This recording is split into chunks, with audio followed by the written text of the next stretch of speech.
And we're live here at the VIP show. My name is James Taylor, keynote speaker on creativity, innovation, and artificial intelligence. And I'm Alison Burns, the Ethical Futurist. Now, welcome. If you're joining us here for the very first time, whether you're on LinkedIn, YouTube, Twitter, wherever you are in the interwebs, welcome. Tinterwebs. Tinterwebs. This show is really about, we call it the VIP show. The VIP really kind of stands for interesting, very interesting. Very interesting people. Yeah. Or interesting subjects. Or companies, or businesses. Or stuff. Or stuff. So let's get into the first one. I'm going to put it up on the screen just now. So our very interesting business of the week is a little bit unusual. Alison, you want to take it away and I'll show what we're talking about here. Well, I was introduced to this company. It's called La Fromagerie, which is fromagerie. So it's actually an artisan vegan cheese monger. And it's actually the first vegan cheesemonger in the UK. It's based in Brixton in London.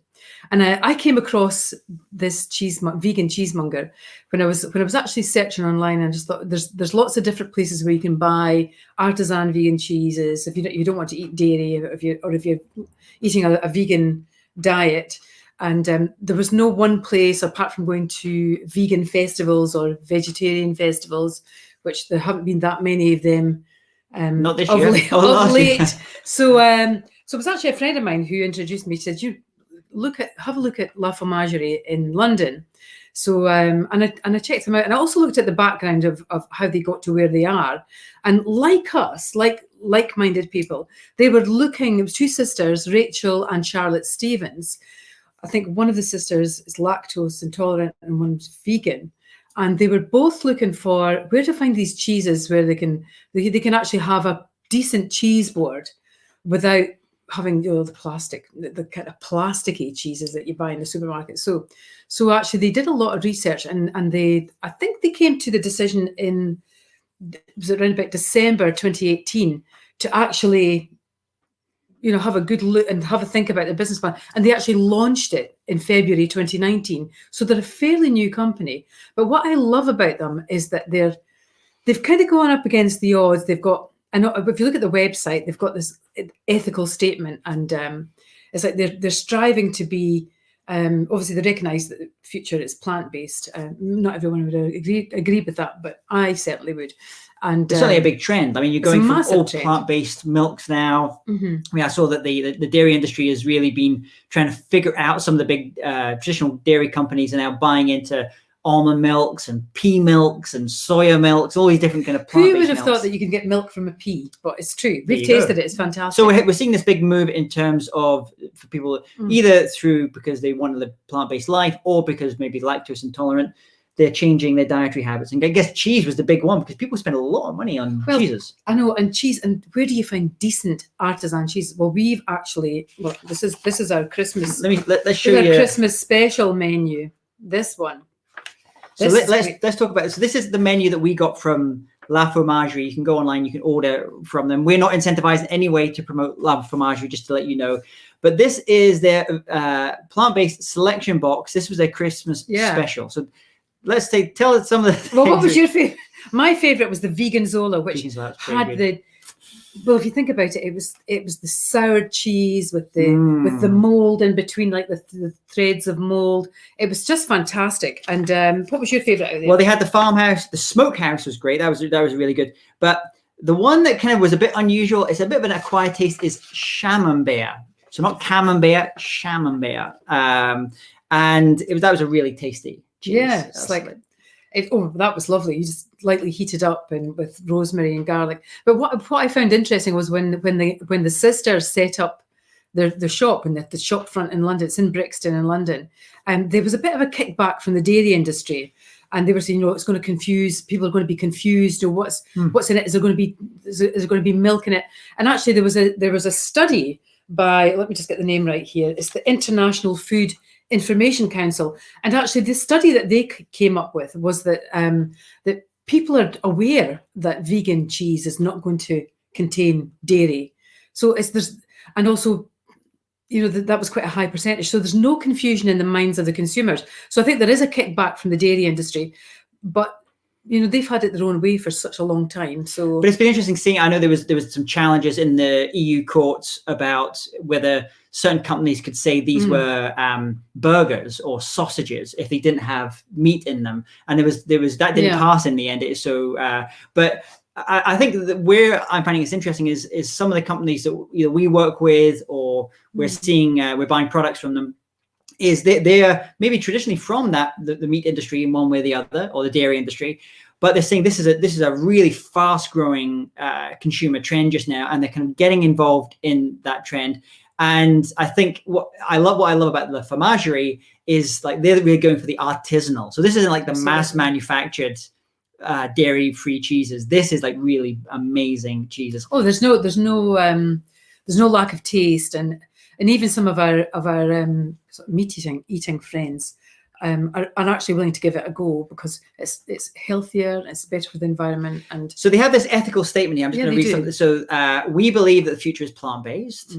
We work hard to ensure our products are 100% free of animal products. We are reducing our environmental footprint whenever possible, and it kind of goes on from there. And this idea of an ethical, I mean, you talk about this a lot in your speeches, this idea of an ethical purpose statement. That in addition to maybe companies talking about the sustainability, the environmental, looking at taking one step higher than that and actually looking from having an ethical statement as an organization. And there we have it. Just a recently formed company doing fantastic work, great business, and also with all the COVID restrictions of late, people aren't maybe necessarily getting a chance to actually go to the store. So they've now launched and they've been delivering their cheeses online. So we've had a couple of deliveries from them, but we are totally impressed with them. So so if you're in the UK, the company's called La Fromagerie.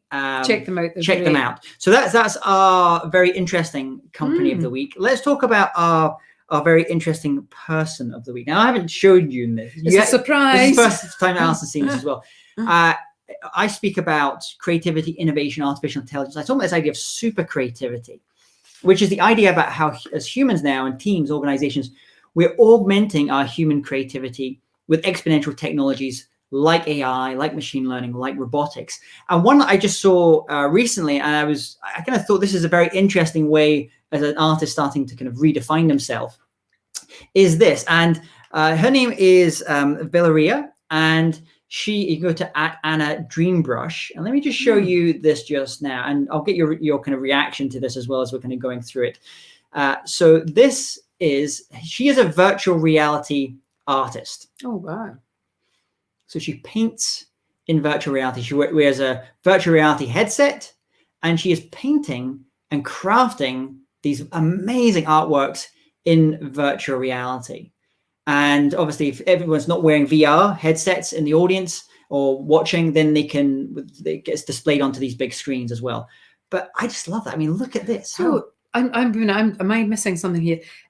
She's painting on a green screen. Is this right? No, she's actually painting in cyberspace. She's painting. She has the VR headset on, and in her world, she creates the palette. And what's interesting about this is normally when painting, it's 2D. As an art form, but she's painting and she's creating in 3D. Do these pieces of art still exist at the end of her artistic journey? They do. And I mean, you can just see that, like, the creativity she's putting into here. She's doing it. So she's doing speaking events now where she's going and speaking and talking about the work that she does, and you can kind of go and experience it. So I just think this is interesting where artists are using a new technique, a new tool, a new technology to create in different ways. Still, she has a traditional art background. She's Russian, I believe, in France for many years, in the south of France, but she's just doing this really cool artwork. I like the little cat there. I just noticed the cat here as well. So what happens to her pieces of art? Do they exist in digital form and people can buy them, or did they just evaporate? I'm not sure how that works. Well, I guess it's like when you create a piece of music, and you do a recording, for example, put it out there. It exists as in digital bits and bytes. now as well. That's the format for it. But you can do things like this where you actually can walk in. If an audience member or someone that's going to that exhibit of her work, they can put on a set of VR headsets and they can walk around the artwork. Into the art. They can walk into the artwork, walk around the artwork, look under the artwork. Part of the art. So you're part of the artwork as well. So her name is Anna Valeria, and if you go to Anna Dreambrush and you go to YouTube, she's got some of her videos here as well. But I just thought, there's the Queen's Gambit. Queen's Gambit, exactly. Yeah. Look at that. Wow, that's amazing. How cool is that? I love that. I just love the way that she presents as well. Yeah. And she's actually, it's very artistic the way that she actually paints in that virtual world. If you look at it, it's almost like a dancer. It is. She's her movement's fantastic. So she's very creative in the way that she moves. So she's actually becoming Frida Kahlo, of course. Yeah. So there you go. I love that. That's my very interesting person. That is very interesting. Of the week, and we'll put some links here as well afterwards, so you can go in if you want to check. Can you out buy her artwork? You can buy her artwork. I think what she's getting booked for more now is almost to go to speak at events, conferences, where she'll create an artwork. She's talking about her creative process, and then she's painting at the same time. A little bit like there's another speaker called Eric Weil from America who does it, where he's painting as he speaks on stage. This is kind of just taking it to the next level with it. So there you go. That's our very interesting person. That was very interesting. That was very. Let's talk about our interesting things. What are our interesting things? Okay, so this is just something that we find interesting. I'm going to show you this because as you can see, as I'm looking here at the screen at the moment, every so often I'm occasionally squinting, and I probably need to wear glasses just now.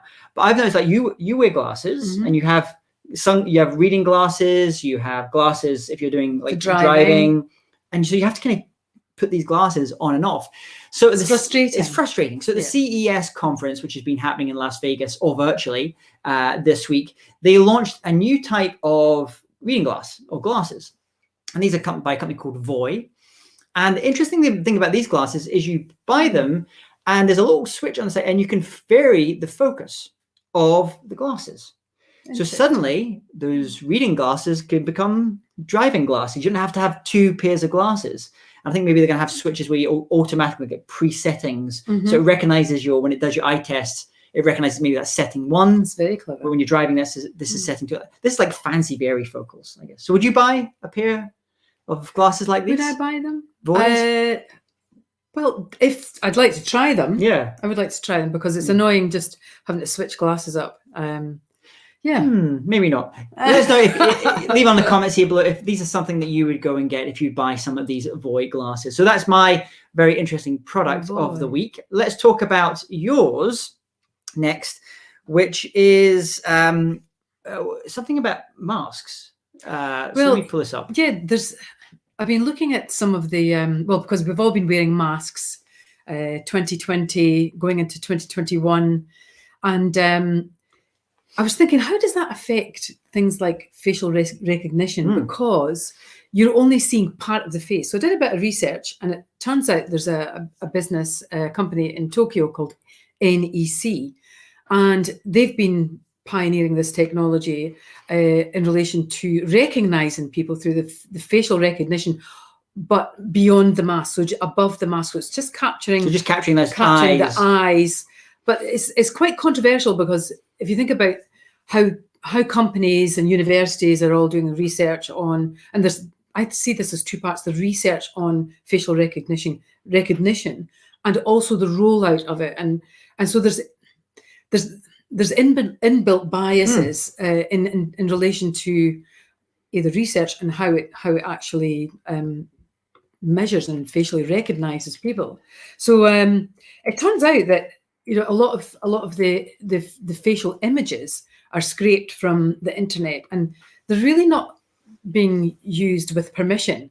So it's quite. There was a famous one. I know they use a lot of training data. They'll put in images in this training data, and then they have to kind of destroy the training data afterwards, or it has to be approved with the training data as well. So I guess because we've seen so many things happening recently, riots and various events, and everyone's wearing masks when they go into shops now as well. So this is an interesting piece of technology, but I guess it's a big ethical question about who has the rights. Well, exactly, and also as well, there was the London Metropolitan Police. They did a a trial, as it were. So they went out their van and they captured images from people walking down the street. But I think it was Essex University.